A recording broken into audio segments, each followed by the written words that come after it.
Captain Vishal Gupta ji. He has diverse experience of 30 years in shipping, ports and logistics industry. Today, Captain Vishal is the partner and country head of Mawani India, a technology subsidiary of DP World, which provides digital platform services to the container logistics industry. Shri Sanjay Singh ji is the Senior Vice President in SR Ports, and he looks after business of all the 4 ports with over 110 million metric ton capacity, and is responsible for new port acquisitions.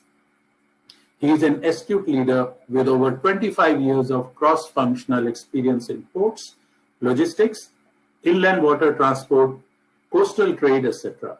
He has held leadership positions at Gopal Port, Port of Shahpurji, APM Terminals, Reliance and Mundra Ports. Well, his name is also associated with turnaround of many companies and their businesses such as APM Terminal, Pipavav, Gopalpur Port, SR Hazira, etc. Shri Sudhir Agarwal. Sudhir ji is a seasoned techno-commercial expert with 38 years of varied experience. He is recognized as a subject matter expert in the coal industry, a regular speaker at the international and domestic conferences. He has acquired skills in business negotiations, intricate issues, and disputes. He is currently heading 11 ports, 10 in India and 1 in Myanmar, an end-to-end logistics company leading a team of 135 people. The focus of business is to optimize operational cost, procurement, as well as services, and also improve the operational efficiency. Captain Tekumla Srinivas, whom we normally refer to as T. Srinivas, is holding the post of Deputy Conservator at Deen Dayal Port Trust and has been serving in this organization for the last 10 years in various capacities. He holds an additional charge of Chief Operations Manager, Offshore Oil Terminal in Vadinagar, Vadinar. He is an alumni of T.S. Rajendra and holds Bachelor of Science, Nautical Science, and Master in Business Administration in Operations Management. So, gentlemen, the first question is quite an interesting and important question. I would like you to spend 2 to 3 minutes per person, and please keep an eye on me, because the moment you're going to be at 2 minutes and 30 seconds, I'm going to show you this. So please try and wrap up within that. Considering a base case, very ambitious plan for almost 60% growth over the present 1,300 million tons per annum to 2,100 million tons per annum by 2030 in traffic handling, how and what role can automation and advanced technology play? Vishalji, let's start from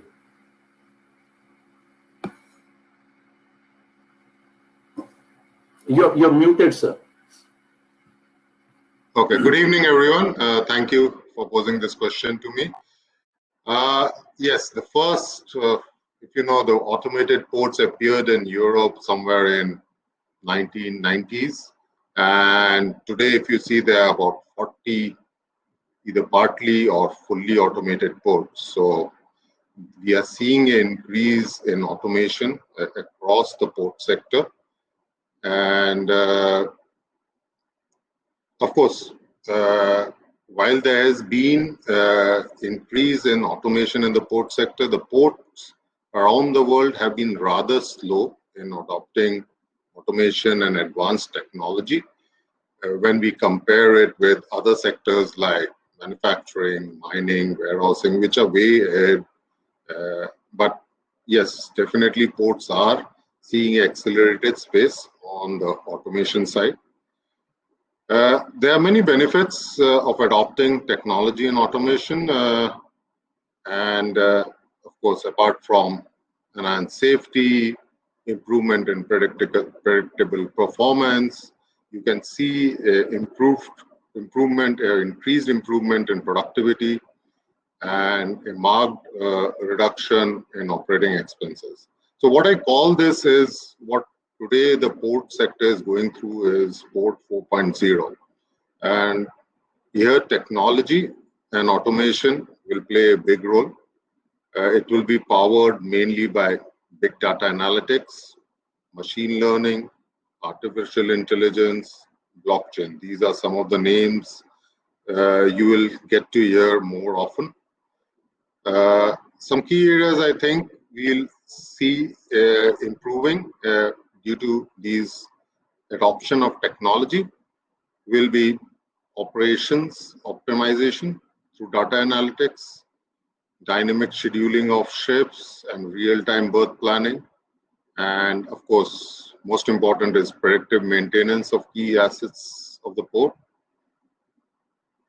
at automated yard planning and predictive demand planning at the gates.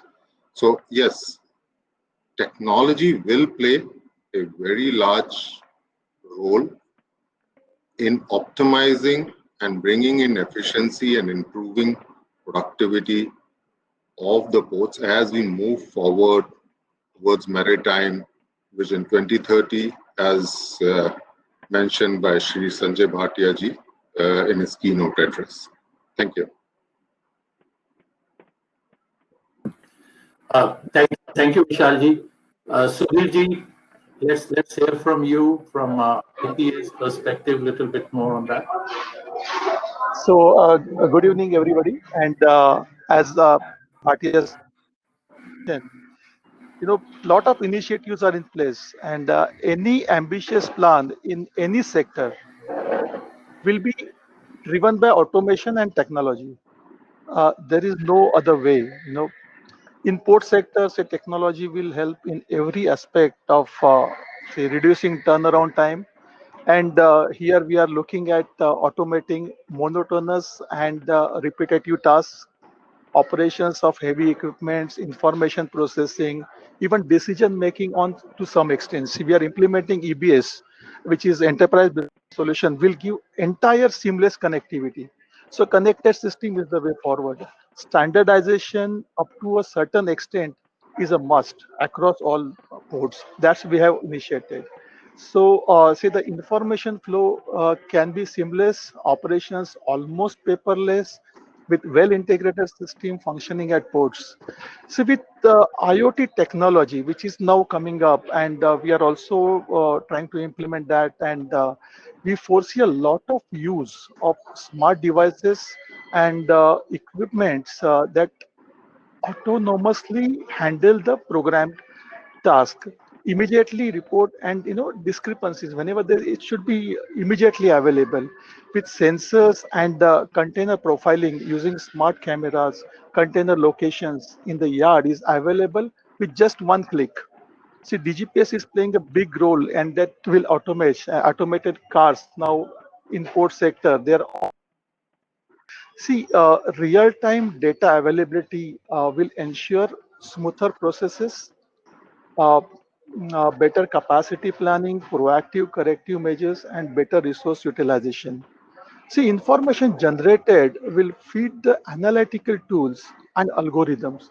See, AI and ML are the technologies that will assist in fulfilling these huge, ambitious, and will manage expectations.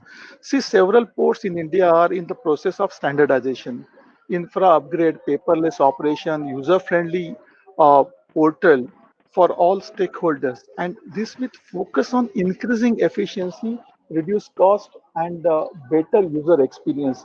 Because adaption of user is more important, and if your user experience is better, definitely will win this game.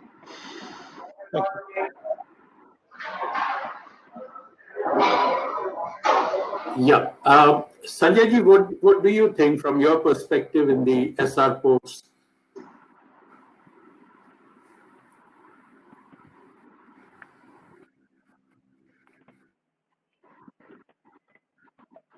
Yes, sir. First of all, very sorry because I was not able to connect in time.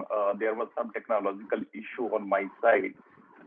Yes, means first, I will congratulate you and your team for organizing such a leading this topic for the discussion.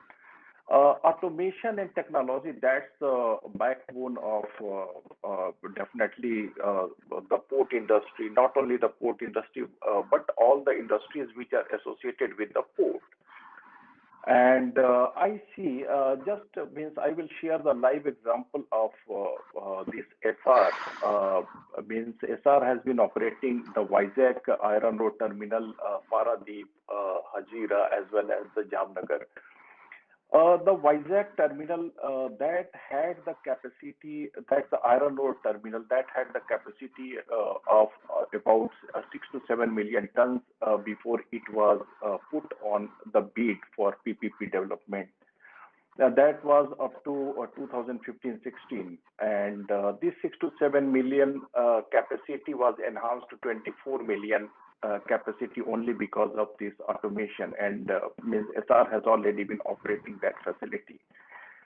So means one of the examples of this automation. Second is that Paradeep, this iron ore export port, that was means the Paradeep was handling hardly about 3 million tons of cargo, but on the PPP it was awarded to this SR. And SR developed the mechanization and automation process. And what was the means daily productivity of hardly about 8 to 10,000 tons has enhanced to 60 to 70,000 tons per day because of this automation. But what happens that in order to automation and connect the back office with that automation, that productivity, we require the technology. So that means everything is in the aligned with the productivity, and there is no time lag. So what I feel that definitely means this automation and technology has added to enhancement of the not only the capacity, efficiency, effectiveness, all those things, and productivity and reduction of the cost. But simultaneously, I see that still there is a lot of opportunity for further addition of the technology. Because means definitely means as on date we have been means printing the invoices, we have been manually sending the invoices to the customers, we have been raising the bills, we have been means many of those activities which I feel that with the passage of time has the scope to integrate and bring Absolutely. that What would the financial impact of it in terms of operating expenses? If Sudhirji, you can, Mr. Agarwal, if you can, tell us a little bit. I mean, we will have the automation, we'll have the, digitalization. I normally tend to differentiate between digitization and digitalization. So if you have this digitalization, what sort of operational efficiency, cost-wise, do you foresee? And in which areas? Thank you, Jagmeet. I heard Sudhirji, Vishalji, Sanjayji. Yes, first coming to the cost optimization, I say being the port industry where this is either B2B or B2C, what you require is a customer centricity approach. So where we go to see whom you are going to serve, it's a service industry, you go to look at it, your customer is satisfied. He is able to see the supply chain transparently correct. We do see glitches there. How far you can make a customer comfortable because his production also get associated there with the way your supply chain is. So therein, wherever we have not a right data analytics in place, right automation not in place, then it is something managing things not in a right efficient way. And if the efficiency is not there, there is a losses occurring somewhere. So it's important that we look at it, how do we make our supply chain more robust? And today with the kind of volume and the size we are operating, it is essential that we have the automated equipments in place, IoT, AI, right data analytics in place. And all those helps because if you don't have those in place, that means everywhere you will have a manual interventions. you will be doing the repetitive iterations, which we see across many of the ports. Repeated iterations are there, but the way it has been configured, maybe you cannot correct today, but you go to see that you bring the heavy video analytics in place, and so that all those you can encounter. Even if you see the surveys, today you do in most of the ports, the surveys are manual, which can be done through the drones. You can do the inventory analytics correct, and you can optimize. Let's say if it's a staking cranes automated, you can commit to your shippers the timelines, and you can make that happen. You can know where to store the container correctly, where to move. So all those get operations, bringing chronos in place. You can know who all is coming to your system. So all those, when we look at it, it bundles up in reducing the cost. Maybe at a first go, you may not see that the cost reduction is coming, but if you see in a long way, you are bringing the efficiency in the system, and you can know how exactly are you sweating your assets. Not alone this, if you look into the yard management, we have seen recently that the way you would see the ports, how far is the utilization of the equipments. Everybody would have a comfort to keep an extra equipments. But when you start tracking the data, you would see you can sweat the assets, you can improve the utilization. Once you improve the utilization, you are reducing your fixed cost to it. And we say everywhere the whole process of analytics automation is resulting into sweating assets, improving the productivity, and making your customer the supply chain you are able to address. We are very high end on the port. We have a drive to have a end-to-end connectivity. Large thrust is on to the logistic chain as well.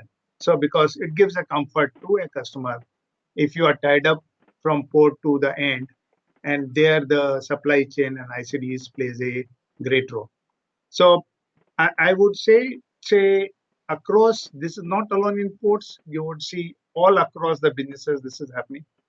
I've been through more into the supply chain. I would have done put up the projects for the aluminum. I'd handled the coal as a commodity large for the Vedanta Group, and now I handle the ports infrastructure and the logistics for Adani Group. And everywhere it is essential that you have a right upgraded equipments with you, because that's a way you can bring the efficiency in place and you can benchmark your operations. And we are at a multiple ports. When you start benchmarking with your peers, benchmarking within your group, the efficiency comes up.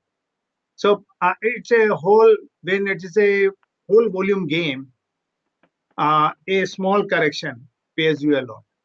So, and that's a really only mantra that you go to on top of the curve and you got to be utilize their technology today. Otherwise, the customer will not go with you. Whoever is efficient, customer will come. He is willing to work with you a mile ahead if you give an efficient services. So I'm saying customer centricity is very, very essential. And that is where the collaborative platforms, what the TRGC is talking about, all those is very meaningful if we can remove the glitches and people can do business more transparently. Blockchain does help a lot into bringing it transparently here in between. So I think this is where we can think through. I'm not getting into what numbers and all you can. Yes, I think this is some way we have traveled, long way we go to travel today to make this. There would be a roadblocks even in this, because we got to see the data security, trust on one another. All those we got to see how we can connect these dots. But more transparent if the supply chain is, more collaborative platforms we have, one can reflect to one another, and I think one can bring the efficiency improvement and optimization of the cost. Thank you, Jagmeet. Thank you so much, Mr. Dubey. Sudhirji had started, Sudhir Karmandeji, that he mentioned about standardization. Can I request that please put your mics on mute, everybody? Can you mute yourself, please? Okay. Sudhir Karmandeji had spoken about the standardization. That's so very important. When we are looking at bringing about improvements, when we are looking at automation, when we are looking at digitalization, I think the efficiencies are directly proportional to the degree of standardization. So looking at our major ports and minor ports, how are we looking at the, identifying the processes or identifying the equipment, machinery in a broader scale, including the QCs and everything, and trying to standardize the entire thing so the similar systems can be employed everywhere. And the lessons learned from one port, not just in India, maybe say the best practices in Rotterdam and Singapore and other places can be implemented here. So any opinion on that, Sanjay ji, or anyone can tell me, please?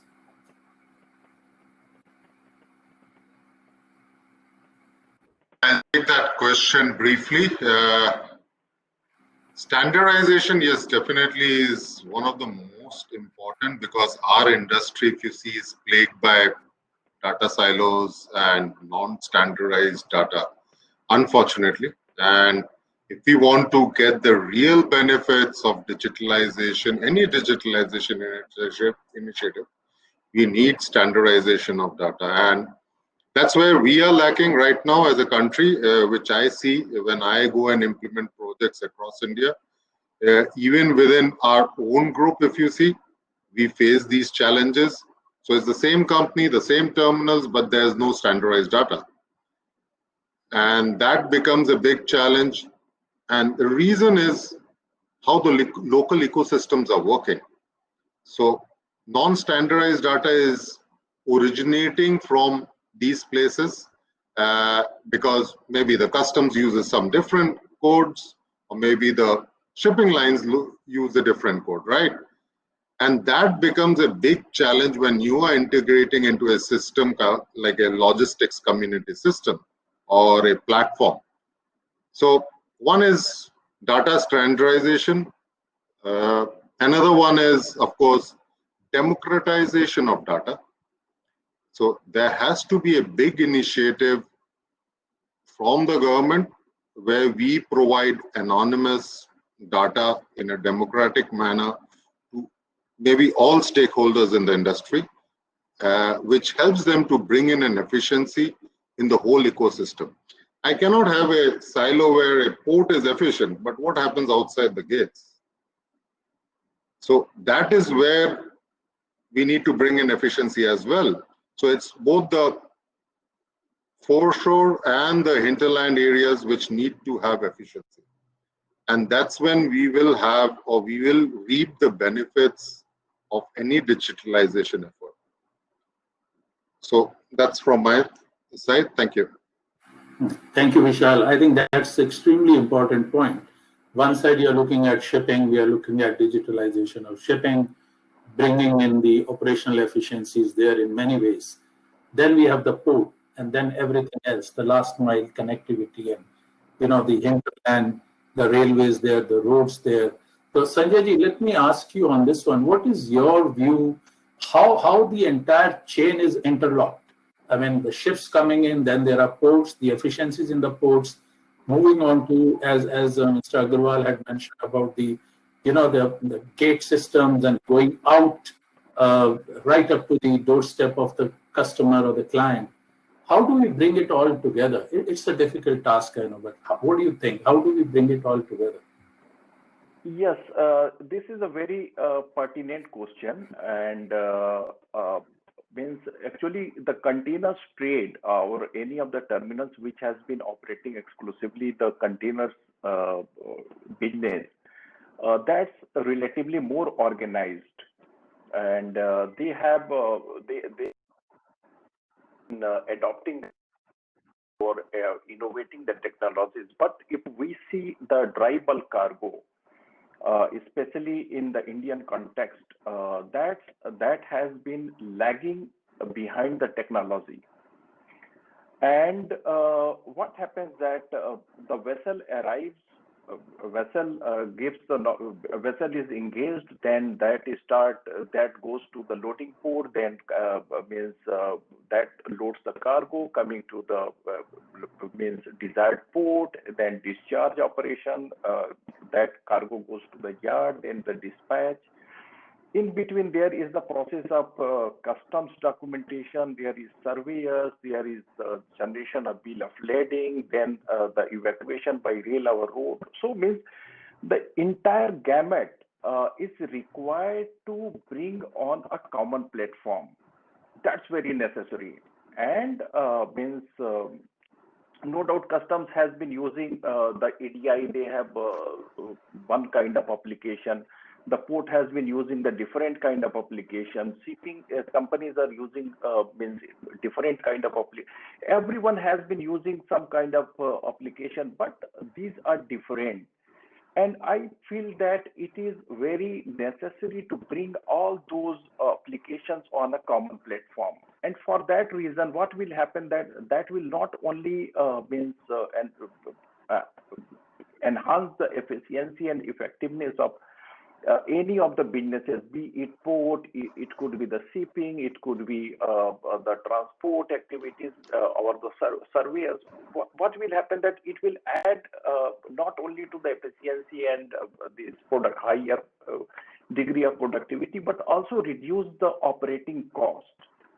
Because as the traffic is growing, it is very necessary to adopt the leading technologies and to innovate the technologies and means create the culture of the innovations in the technology, and to bring all those on the common platform. So means I feel that for this purpose, I think means any of these stake owners may not be able to bring all the other stake owners on the common platform. Then comes the role of the third party like yours, and the means incentive from the government or the guidelines from the government that how this should be controlled, how this should be monitored. Means there is always the role of the government to means this encourage the stakeholders, all the stakeholders to come on the common platform. No doubt government can't invest in our country, but those who are investing must get incentive. Second is that means government, Ministry of Shipping or Ministry of Commerce, they should advise the Ministry of Finance to means provide some kind of this incentive through these financial institutions for the borrowers, those who are means going to means invest in such kind of technology, because that's a technology, that's the future. For example, Kandla port about 25 years ago, that Kandla port was handling hardly about 25 to 30 million tons of the cargo. Today, that has exceeded 100 million tons. They have the same space, they have the same waterfront. What happened? It's only the automation and technology. And we are going to see much bigger means growth in the traffic. So this is a very high time. This is a very means critical time that means we should come on the common platform.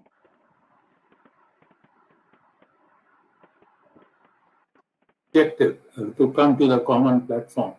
But the question is, what are the steps? And as you very rightly said, all the stakeholders, they have to come together. But who's going to bell the cat? I mean, how it is going to be put together? That is, Mr. Agarwal, if you would like to share your views.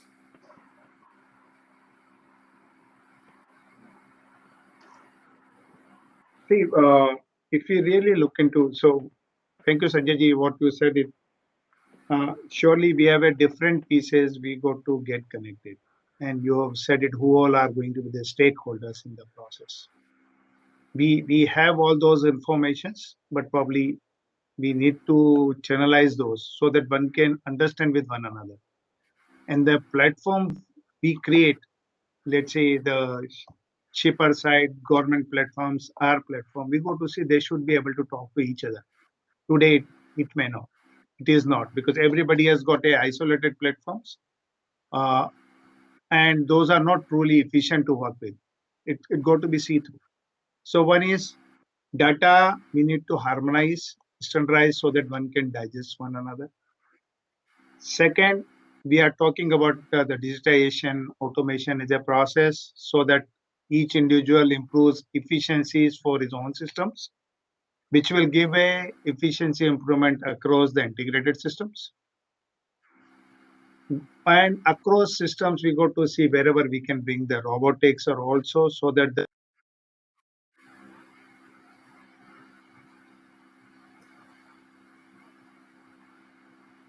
government, they should work more working onto the strategic orientation rather than the repetitive works. Today, since we don't have anything standardized properly, so we lose a lot of time in giving the information to one another. And also, whatever you submit, other does the cross-checking because it doesn't believe what you prove. So if we have the systems which is seen through, and if the view is seen that the whatever the industry or the shipper or the stakeholders declares, they are honest in their approach to make that happen. So we go to build a confidence. Secondly, we talked about is inside the port, we should do all those, but I think a lot more we go to do the outside as well. As Sanjay ji talked about the dry bulk cargo, we have a serious challenge. Is that our ports fully equipped in terms of right infra? Fine, it may be quite possible, ports here. But outside the port, how exactly are we? How exactly the vehicles are? All those efficiencies, if you don't build in, so we'll not be able to make things through. So essential, we go to see that, let's say the TRGC is trying to say that that's a common platform, you can come and do that. So that's a one good initiative they are thinking through, but we go to see that this discussions happens at a government level and all the stakeholders. And we reach to a conclusion, this is the way we can align ourselves and agree on approach to make that happen. So at least the time we lose in terms of explaining to one another, gathering the data in a different ways, you don't have a right numbers. Even within the company itself, one would see a challenges if it is not standardized. Port to port would be a different. So, and it started in a way, we initially everywhere the business started on a transactions oriented, but today with an automation probably we should see that we reduce the transaction and put our time more onto the purpose on a strategic or on the digitization by which we can enhance the efficiency levels. Thank you, sir. Thank you so much. Okay, now, from macro, let's come down to a bit of specific thing. I mean, you are involved in IPA. How is it, all the ports which are under IPA, is the risk management system applied which is common to all the ports, or each port has its own risk management system?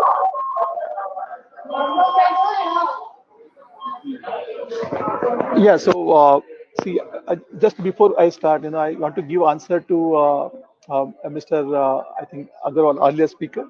Yeah, NLP will have a totally different experience. So ECS 1X, yes, is integrated with IceGate, but there are some issues. But with NLP, the entire community, Exim community, will be onboarded.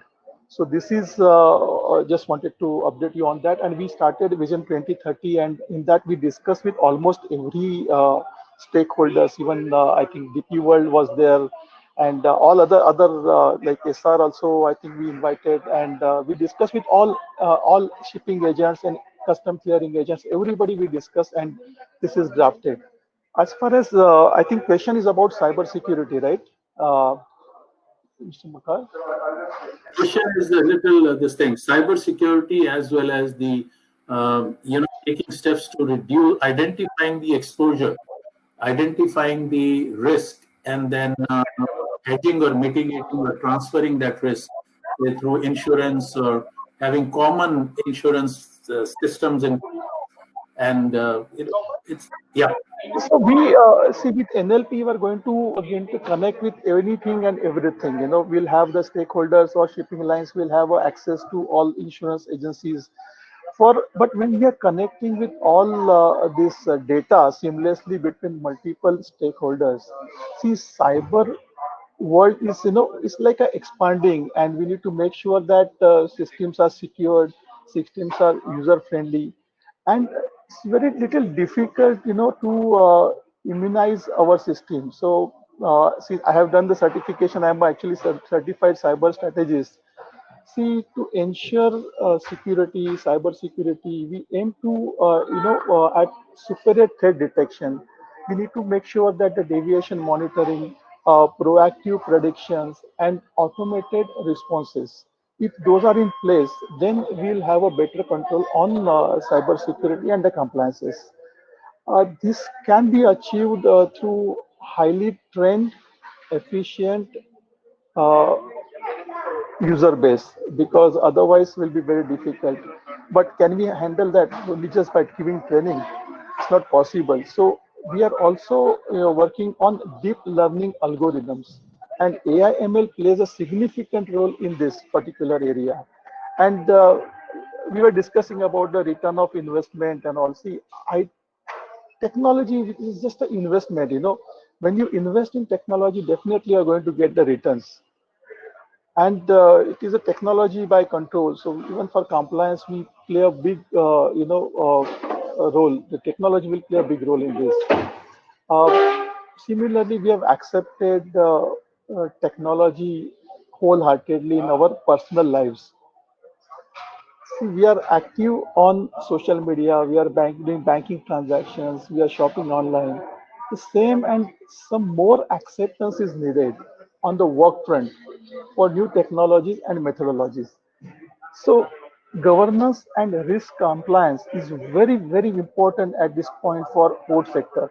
And this is achieved with proper GRC control, access control, AI, ML, and this will help us in not only government port sector, but for anything and everything, for entire trade will help. I'll give just one example. See, if we save working time, uh, just by half an hour or by 30 minutes, just 30 minutes. Imagine how much will be your saving for shipping lines and for the entire sector. Thank you. Absolutely. Dheeraj, how much time we have? We can go on for another 1 hour or so. Okay. Now, whenever we look I at think absolutely you can go on. Very interesting session is going on. I didn't resist myself to be part of your panel. I was on another panel. I was having another. So I thought that's I also can contribute. I was listening to Sudhir, very lucidly on this matter, technology part and the front. So I thought that I can also share my views on this part. Please go ahead. Please tell us. What do you think? No. I think very rightly said by all the panelists. Technologies is, the way which has to be looked upon it, and people are starting it. And this is the only sector where the port need to be digitalized, and the manual handlings are happening, and a lot of automations are working in this space, and by curtailing the process, by curtailing the using the rightly said by the Sudhir is a algorithm, using the algorithm, machine learning and artificial intelligence, and making connect with the blockchain. It can curtail the time. It can curtail the huge dependency on the manual system. It can give the efficiency in the system. It can reduce the cost of it.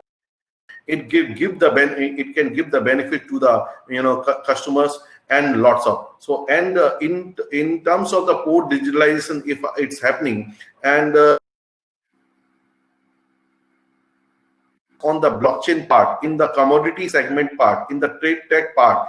If you are in the blockchain like a trader in the shipping company and insurance company or inspection company, even port and with the captain, it's entire trade going to be entirely changed. And rightly, mentioned by each and every participants over here, this is the way forward when we are, transforming ourselves into the digital system.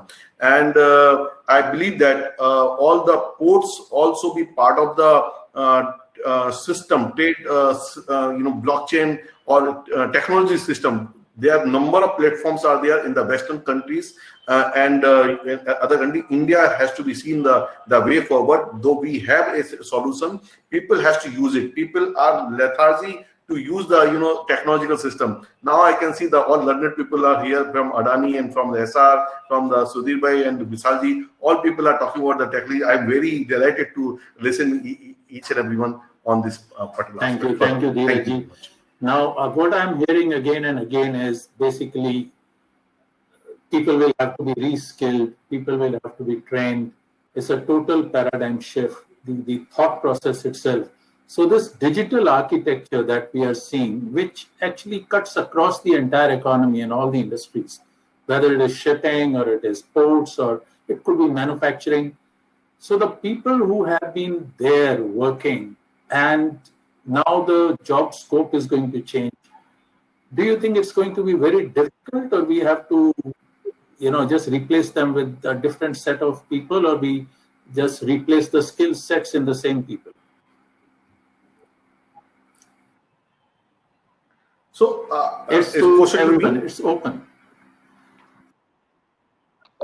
Yeah, definitely, sir. It is going to be a mix. So we cannot throw out the old people who have a certain skill set.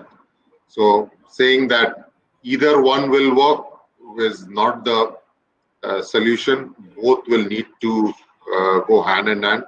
But yes, one thing is clear, that with automation, digitalization, new technology coming in, the attitude of the people and the aptitude of the people will need to change. People who don't change or acquire new skill sets will fall behind, and definitely the people who are adopting new skill sets will move forward. So the port community system especially, and our logistics stakeholders, everyone needs to step up their efforts in building human resource capabilities. Basic assumptions are that any new technology you bring in, even an experienced industry engineer will take at least 4 to 5 years to train on that technology. So those are the kind of timelines we are talking about to actually gain benefits of any technology we implement. So hence, to sum it up, I'll say, yes, we need to plan ahead. We need to skill our people, reskill our people, bring in new specialized technical and planning people into the fold, because a lot more of these will be required rather than operators, which we right now have operating equipment. So most of that will get automated, but there will be a different skill set required. Thank you. Jagmeet, I don't think we have a choice. When there is a need large that the service reliability is required and customer is a king, we got to see that digitization need to be in place, automation need to be in place, and every port or every industry need to rechange themselves. As we say in COVID new norms, wear a mask. If you don't wear a mask, no solution. Same way it is. There is no escape route. If war will not change, it will go extinct, as Darwin has said straightway. Same lies here. We got to see we use technologies, we become efficient and utilize the machine productivity and man productivity correctly, so that we can if we want to become the best economic nation globally, we all got to adapt to. And we got to be collaborative. Today, scenario has gone, no monopolistic thing can work. We got to be collaborative and approach to make things happen. Thank you. Sudhirji. Just one line. See, technology is important, and the most important what I see here is change management, expectation management, and behavior modification is gradual but inevitable. So we need to make sure that we implement, we work together. All entire core sector needs to work together. And once we connect with each other, we can go and further connect to external countries. And that will help the entire, considering the current COVID situation and economic situation. I think this will improve and definitely will help for GDP. Thank you. Now, I must say, Sudhirji, thank you very much. Joining the panel from the airport in the transit lounge, really appreciate that. I was getting a bit worried we might miss one of the panelists, but thank you so much. Really appreciate that. Okay, in terms of this skilling and aptitude, attitude, and change is inevitable. Either you change or you get left behind. Dheerajji, what do you think? I think all the speaker has already said that this has to be mixed. You cannot have a complete automation or digitalizations. The process need to be digitalized. The process which it's looking a cumbersome or a physical process or a paper process which need to be digitalized. Otherwise, you need to have a loading and unloading. You can have it use the technology for the machines, to speed up. But digitalization will not help there in the loading, unloading, and the vessel working. So point is over here where you need to figure out what are the incumbents process are there in the paper format, which you can curtail.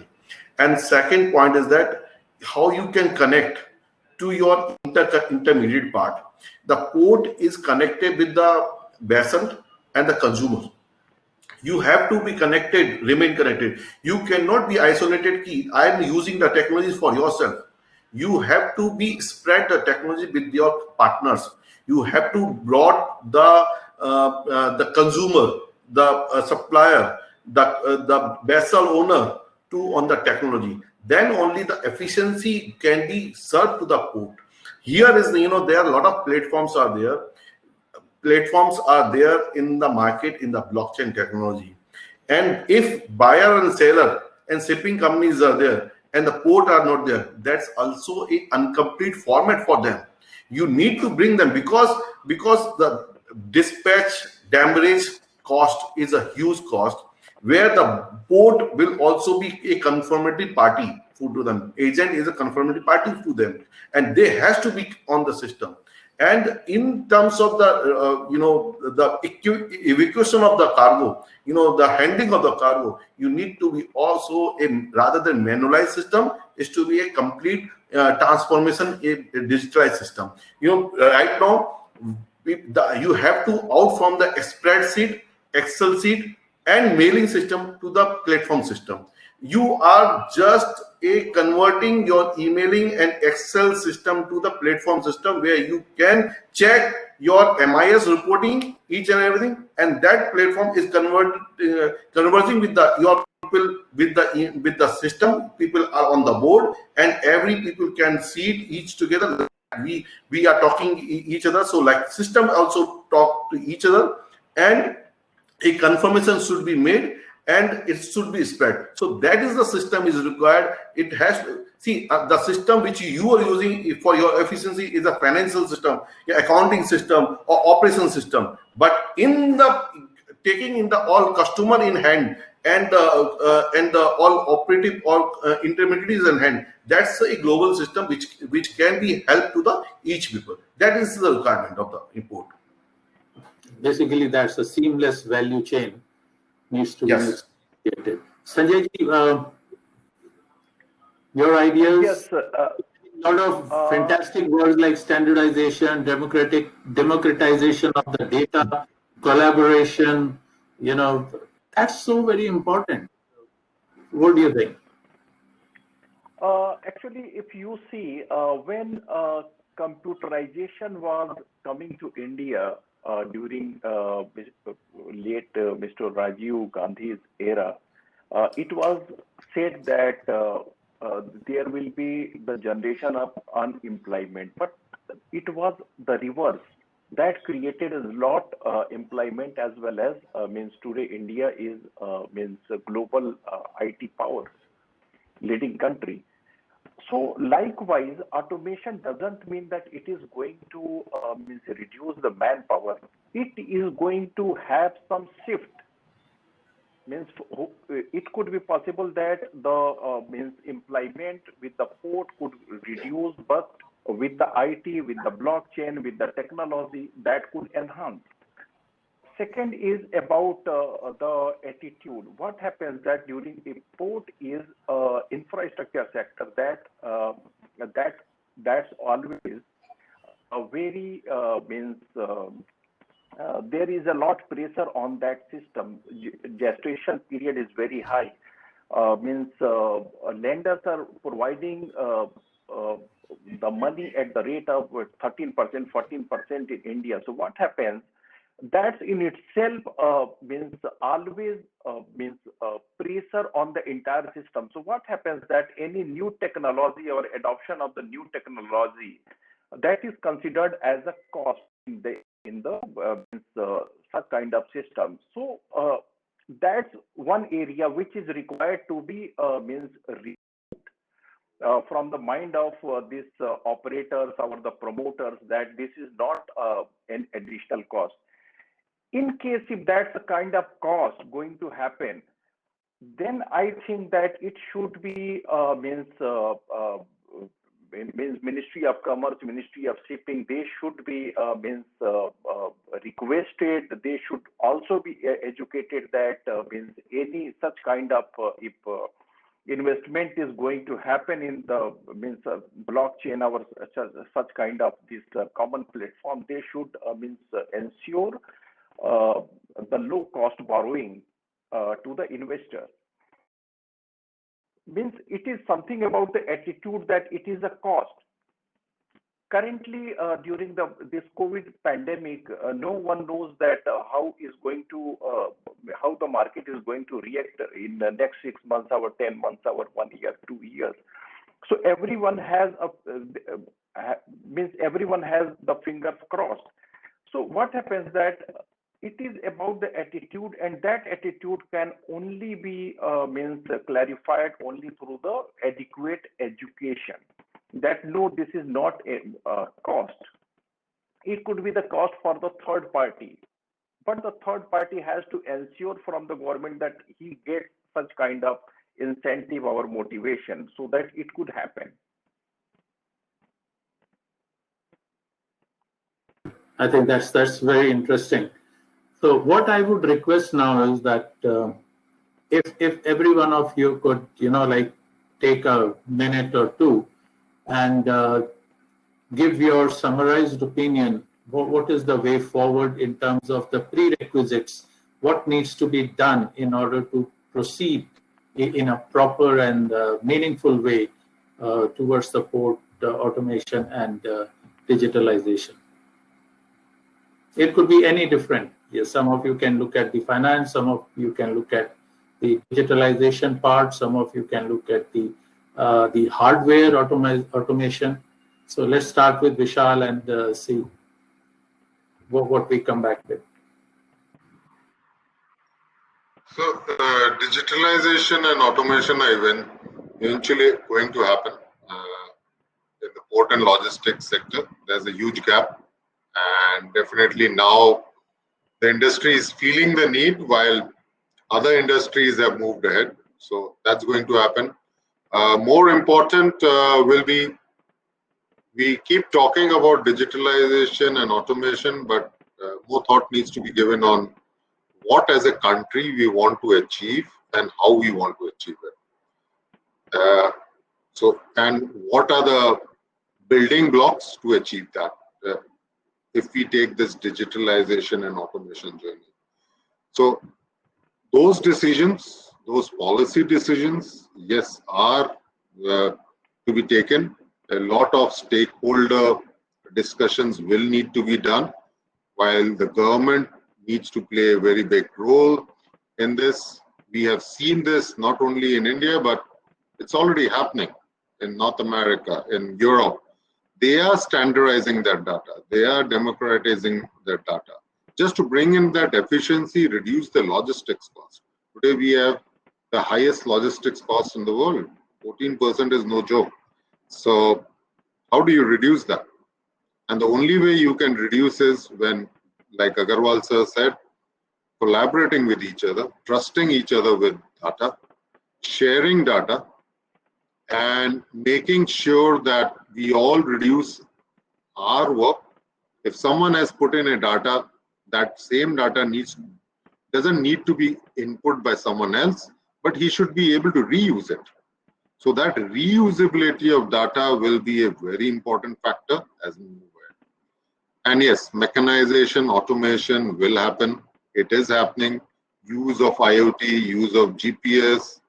You are seeing a widespread use in India, which was like 5 years back, not much penetration was there.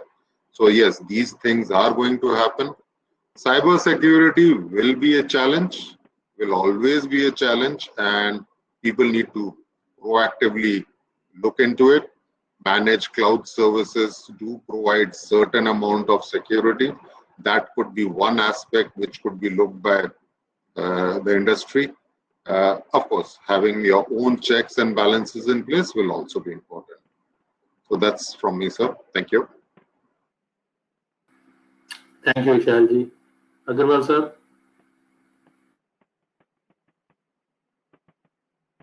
Thank you, Vishalji. A lot of insights you have put in. If we really look into this, yes, each need to do his own piece correct. What we need is a common systems which can talk to one another. I'm just repeating again. So these collaborative platforms, if it is separate, then at least we should be able to interlink. If one can have one, then it's great. But if not, then at least the platform should be able to talk to each other. And also, we are seeing when we bring in the automation in place, a lot of simulators are available. Whatever we do when operating the various machines, so the one dimension we have not talked about to the safety of the equipment, safety of the people.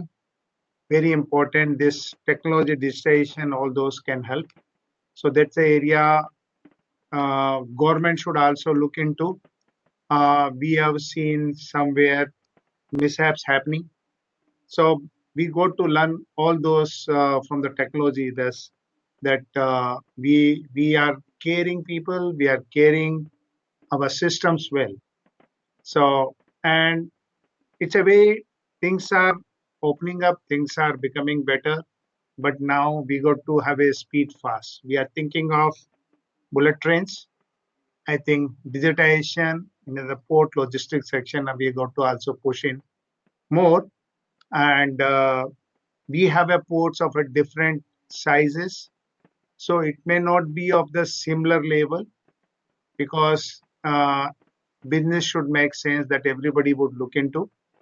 But we got to see that large ports where throughput you cannot manage, they need a much higher degree of digitization and automation in comparison to small. But yes, everywhere we got to see the systems are becoming seamless. Then how far ports can infuse, government can infuse, business economic sense can be looked at. But we cannot be falling behind. We got to see that we are not missing on efficiency. We cannot take large berthing time. We got to turn around the vessel fast because the vessels will go whichever the port is able to provide the efficiency services. Same way the customer will look at. We are seeing the way Amazon today, they sort out the issues in a week's time, they respond, they change your things. and you feel happy about it. You see, large people are doing today, doing an online shopping, which we never thought even the people very less literate will also do. So I think it's a time we got to change our gears much faster. Thank you. So thank you very much. Very, very close to this one. I will shift from this panel. Time is running out. So I'm going to shift from the software and from technology and from digitalization to the hardware part.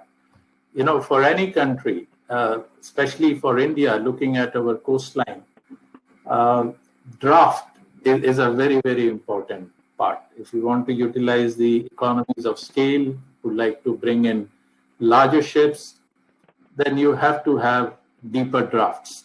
Otherwise, 75% of our container cargoes is going to be transshipped outside by somebody else. I think, what are the main issues do you think we are not able to increase the drafts in most of the ports? Who will take that? Sanjay ji? Yes. Actually, it is a fact that means larger the draft, bigger the vessel, there is a economies of scale. But what happens, there is another fact also. There are many users who require a small quantity of cargo because they don't want their inventory to get blocked, their fund get blocked in the inventory. So what happens that they generally try to emulate just-in-time process. No doubt in our country means means 2/3 of the companies they are not able to follow the just-in-time. They have to keep the inventory for about means 15 days or 20 days in their plant because they are not sure that what would happen. So about the draft. Yes, that helps. The blockchain technology, our bringing all the stakeholders on the common platform, that can help the small people, small industries, those who have been requiring the small quantity like 25,000 tons or 50,000 tons, 60,000 tons every month, or every 15 days. This technology can get all those people together for a bigger vessel. That's one area for the attraction. Second is about this draft. The hydrography of India is very different. So what happens? There are various facilities on the west coast of India. If you see, getting the draft, natural draft of about 18 meters or 20 meters, you will require to go about 15 to 18 or 20 kilometers inside the sea. So that what happens that you will require to dredge that entire channel. You will be required to build the breakwaters. So that is going to be a dead cost. That could be about 30%, 40% of your entire this investment. So what happens? That makes your this proposition unviable despite the willingness to have the deeper draft. That's one challenge. Second is, if you see on the east coast of India, there is a very good draft across most of the entire east coast of India. Just you go 2 kilometers inside, you will find the natural draft of 14 meters or 15 meters. So what happens there? Such kind of such kind of opportunity is more. But what happens if there is also the opportunity of the coastal movement? Means in India, if you see, we have vast quantity of cargo which is moving from east coast to west coast of India. So means there could be some kind of challenges for having the deeper draft. But yes, that is going to be the future. That's the future, and that's in demand as on date. That's going to be the future. So means I think that means that has got a good opportunity, good potential to have the a deeper draft, and your technology can definitely bring the people together, and they can definitely start using the bigger vessel to combine their cargo and collaborate with the other people and to enjoy the fruits of lower freight cost. Thank you so much. So basically, all the people with smaller parcel sizes, they just bring on a platform, and then they make full use. Somebody, can you put yourself? Yeah. So making full use of the economies of scale, it means you should be in a position to get more bigger and bigger parcel sizes, even if it means that people put together their small parcels and then bring in. That has got its own challenges, but I think that's one way to look at it. Do you think it's also possible that you get those bigger ships outside India, outside the near, rather a little bit into the water where the drafts are higher, and then have those daughter vessels, which also act as the coastal vessels, bring it in and then go around the coast? I'm just brainstorming. I just want to know, what do you think, Vishal?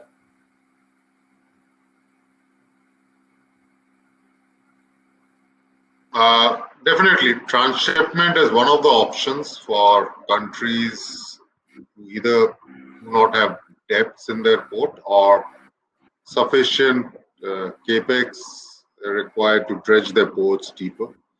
So yes, but with transshipment, it brings in additional cost and the time required to transship from a bigger vessel. So it's an inefficient process, reduces our productivity in the long term. So, talking about drafts, it's easy to say, but very difficult to implement because of the tremendous environmental issues connected with dredging ports to deeper drafts, and also the difficulty in doing it in a lot of topographies. So, just achieving deeper drafts is easier said than done. So one aspect which we need to look is whether it's feasible or not, both economically, environmentally, and capex wise, financially. So those are the aspects on draft. Second, apart from draft, what we also need to think is, so the land side operations. So are the land side operations or the hinterland connectivity geared up to handle larger ships, geared up to handle more cargo volumes being discharged rapidly from larger ships? So those are few other aspects also I feel we should look along with draft. And yes, definitely. Transshipment is a big challenge. We all want to bring all our transshipment volumes back to India. But then location plays a very important part in transshipment. So it's just not drafts, it's the location of the port. So, for example, Colombo, it's a known fact that location-wise, they present themselves as a more favorable port for container shipping lines, would want to drop their cargo there and move on to the next port without much deviation, because that's an additional cost for the shipping lines. So yes, those are some of the things which we should think when we think of draft. Thank you. Mr. Agarwal, what do you think? I mean, should we just give up and say we need not increase too much of No, please, there's a lot of so what do you think, Mr. Agarwal? If we look at it, the logistic industry, larger the volume, if there is a demand, cheaper is the economic is the operation. We go to develop our infrastructure. If it is not there, we go to develop. As we are thinking to develop the roads, we go to develop the sea fronts or dredge the ports.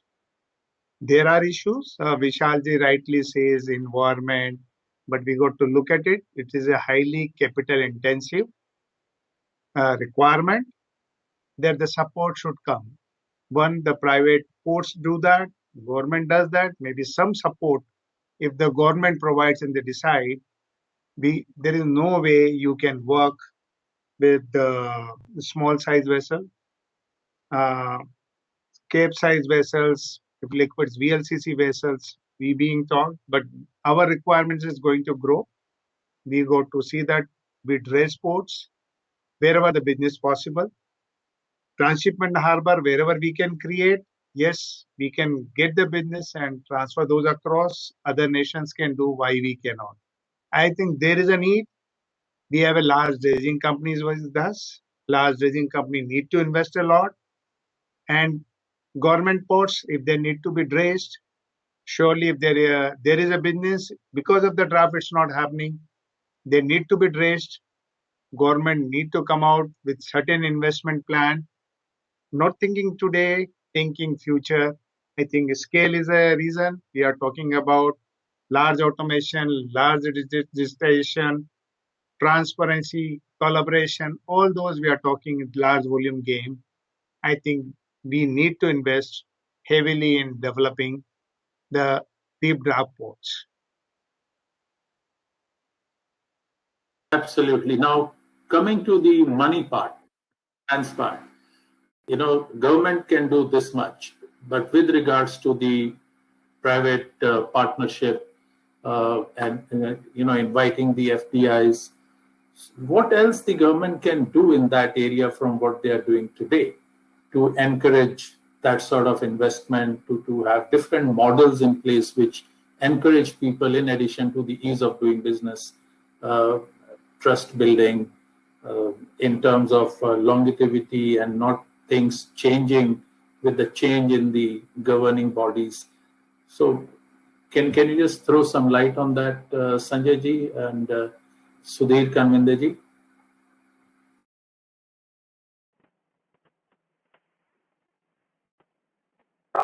I'll pass it on to Sanjay ji, this question. Actually, I think that the port industry is an infrastructure industry with a very long gestation period and very high, means there is a lot of volatility also. What happens about the traffic? Traffic is no doubt increasing at almost all the ports, but consistently. But what happens that there is no guarantee that traffic will continue to increase like that.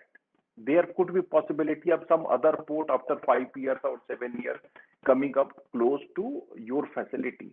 Then what will happen? The traffic is going to be divided between the two ports. Second is that on the government part, I think that government should create a fund which could ensure a low cost of borrowing, because 13% and 14% of the interest, that's a huge cost that's killing the port infrastructure industry. Your entire everything goes up because of those reasons. Because if there is 20 years of your payback period, then you think how much you are paying to the banks as the interest. It is not in any of these European or in any of the other leading countries. So it is only in such kind of fund which should provide the low cost finance to the infrastructure people. So that's one area. No doubt the government knows there could be limitation of the governments, but there should be the transparent discussion, and all the forum should take this up to the government so that they should give some focus on this requirement. The infrastructure status to the ports. definitely they have far more easier access to finance compared to shipping. Shipping, because it is not yet designated or identified as an infrastructure. So in addition to that, you feel that still further effort should be made to reduce the cost of borrowing. What about the insurance part? Having the premiums in India the way they are. So how does that encourage people to really move in this direction? Now I'm moving a bit onto the shipping side.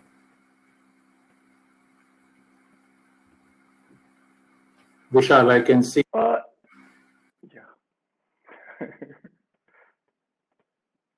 So yes, I'll pass this on to maybe other participants. Sorry.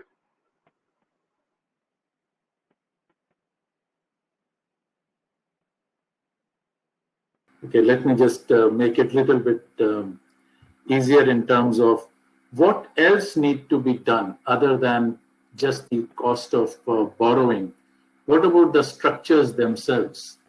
How do we encourage people to invest by virtue of generating that surety of returns, by virtue of giving them that trust that yes, this is a project which is going to be a long-term project, and the what happens in Indonesia, it's not going to happen here in terms of change of policies, and suddenly you find you're left with nothing.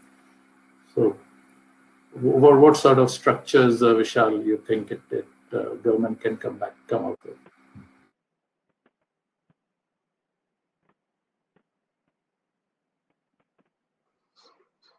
So we lost you at the end, I think. So.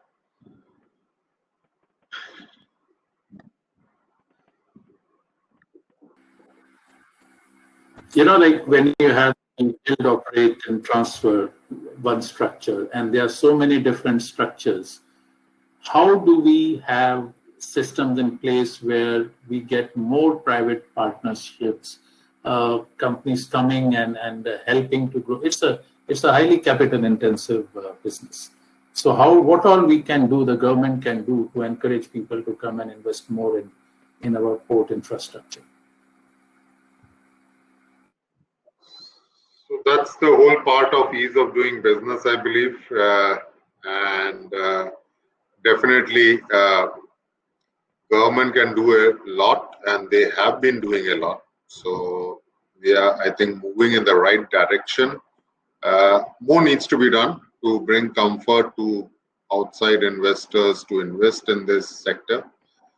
If you see in the 2010 around or 12, there was a large interest in investment into the Indian port sector, but somehow along the line that interest has reduced drastically.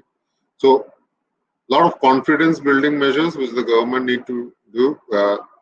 So they have been talking about a single nationwide port authority, corporatizing the port, bringing in new major port policy, shipping policy. So those all will add up and most probably bring in more confidence in the investors to bring in the money and invest.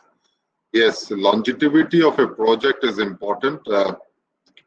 Giving freedom to the investors in pricing the tariffs would be one area which could help because every port investment does require a large capital outlay, and restricting the tariffs could be counterproductive or reduce the interest of the investors. So some of the things, yes, there could be much more on the land side, a land acquisition policy. A lot of ports are plagued with environmental issues, not getting sorted out in time, not getting environmental clearances. Land acquisition becomes a problem. So once you get plagued with this, the project itself, the feasibility goes for a toss. So those are some of the aspects which need to be thought out. High revenue share, one of the things. So you go into a bidding process, and we have seen in the past in India sector where there were a few companies who were bidding and giving a 30-40% revenue share, and everyone knew that this is not feasible. And what happened? They were squatters who took the project and did nothing.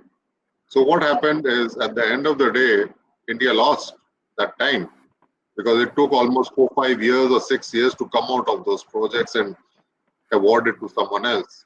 So those are some of the things. So there has to be a little more thought leadership in this sector. And if we think really India's development will be strongly linked to the port sector, then yes, a lot more focus and thought needs to be put. Thank you. No, absolutely, very well said. Mr. Agarwal and Mr. Sanjay, 1 minute each on the same topic, and then we will wrap up the panel. Because yes, means just one live example I would like to share with you. There is one private port, leading private port on the east coast of India. They have been handling the cargo. There is echo. Can we mute? Can others who are not speaking, can we mute?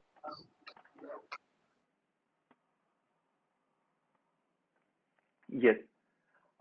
So they have been handling the cargo only manually. There is no automation. They have the EBITDA of about 35%. At SRIC, the EBITDA of about 70%. That's only because of the automation. So that's the basic difference. Second is about this means attracting the investment in the port infrastructure. What happens? There should be a stable government policy vision statement for 20 years, and there should be the confidence building measure of the investors. So what happens that there should be the visibility that yes, see 5 years, after 5 years where we are going to reach, after 10 years where we are going to reach, after 20 years where we are going to reach, and how we are going to grow our economy.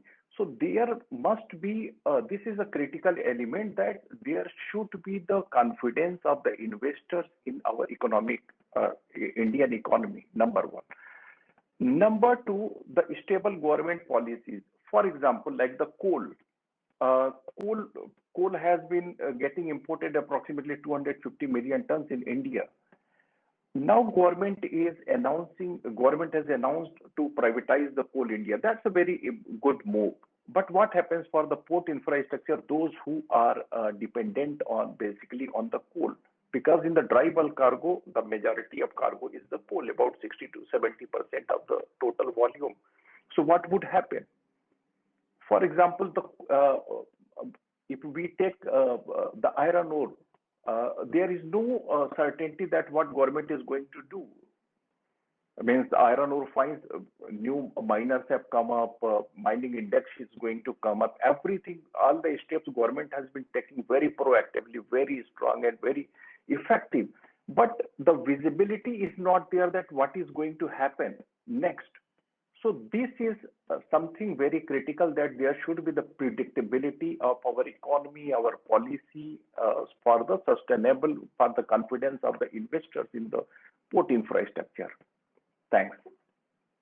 Thank you very much, Sanjay ji. Absolutely. Yeah, thank you, Sanjay ji. What you rightly said is the vision plan, which needs to be formed up for a long tenure, maybe 20 years, as you said. Whatever X government remains, Y remain, needs to continue with that program. If that vision remains formed up, I think it's a very good time. Reputation of India at a world level is pretty good. Investors are ready to switch from X country to us. So it's a right environment we have. We go to see the global partners to join us, and we make our businesses friendly in terms of our taxation regime and all those, because once you make the business friendly, people will come, and ports are the major gateways to have those industry in. We can look into various areas. Today we see the EV space, We look into defense, many areas, a lot of things happening elsewhere. We got to do much more. We got to go eco-green. So all those investments are there, partners are there. They believe Indian partners trustworthy. So they are there. Only we got to see that our path got to be on firm footing. And vision should also be clear that we are developing infrastructure. Today we plan, then it gets developed after 5 to 10 years. So that's a way we have seen the China story, the way they have bring the infrastructure. They can capture the whole global volumes to produce, whether they had the commodity or not, but they did that. So we got to see that agility and making a decision firmed up is very important. And we cannot have the short-term gains in terms of a bidding process and all those, because it's got to be a win-win proposition.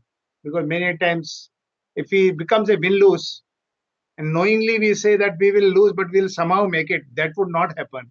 With the way this digitization happening, every data control is there today. Government will have better controls. We have a prime minister who is very much onto the digitization path. So I think that journey is on. I think it's only we got to have a very large roadmap that yes, we got to be number one, and what actions, path, year on year basis, we got to chart it out. Then I think Indians are known as a good entrepreneurs.